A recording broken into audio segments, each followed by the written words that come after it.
If you or your teenager suffer from occasional breakouts or full-blown acne, this tutorial is for you. Makeup artist Leandra Rivera is from Makeup by Lay. She joins us to teach you how to hide blemishes. Lay, it's so nice to have you here. Thank you for having me. With our beautiful model, Lakeisha.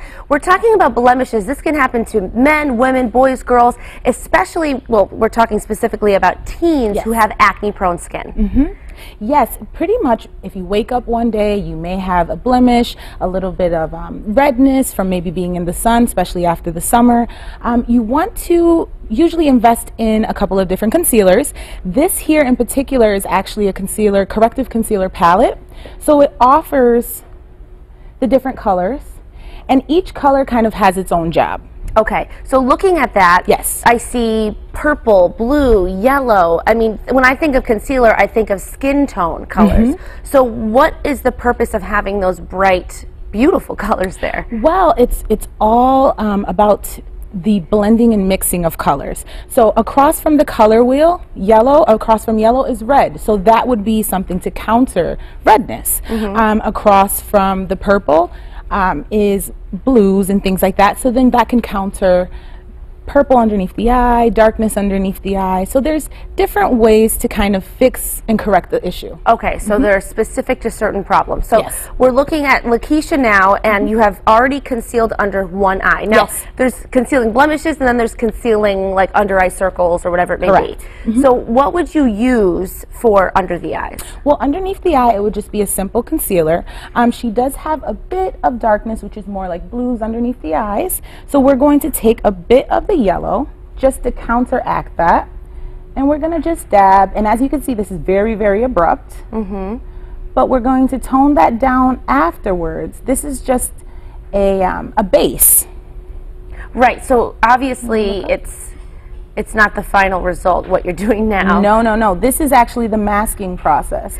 This is what we do to mask that color. So, Leandra, when people are shopping for their concealer, you don't necessarily want it to match your skin. You want it to be lighter. Yes, slightly lighter, but you also want to play with it and see what works best for you and what you like for the look that you're trying to achieve. If you want a bit of a highlighter underneath the eye, then you would most definitely go lighter, but you're going to want to add your color foundation just to counteract it and get a nice gradient blend. Okay, got it. Okay, so now what I'm going to do is just add a bit of her foundation color.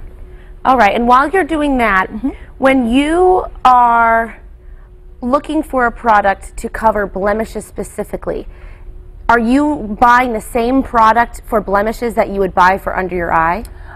Usually, yes. You can get the same concealer, and you're just going to want to apply it differently. If it happens to be an actual pimple, a pustule, you're going to want to stipple it on, just so you're not moving it and sloshing it around the area. So dab. To dab, yes. So it's a lot of it is you could use the same product, but it's about the application. Okay, and obviously she doesn't have any blemishes that we can conceal, so we're showing under the eye.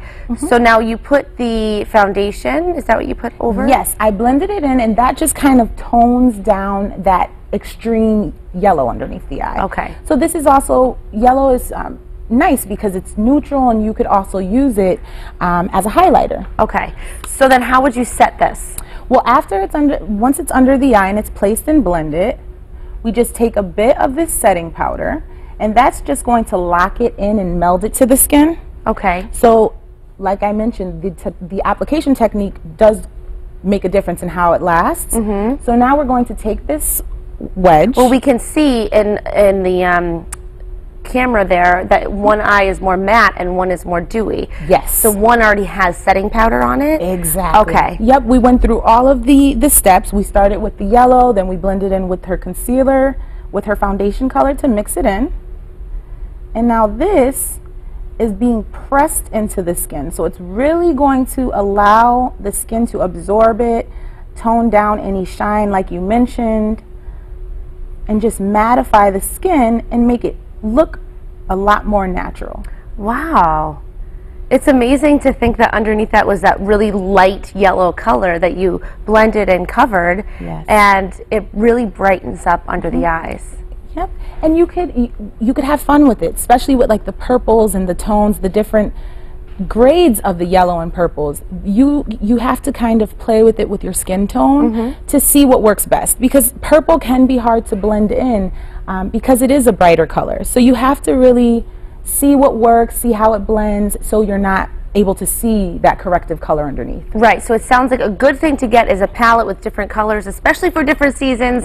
Your skin tone may change, but either way, you want to make sure you have those tools, so if you do wake up with something that you're not used to seeing, you know how to cover it. Definitely. Thanks so much, Leandra. Great advice, and for these tips and more, visit us online, mymassappeal.com.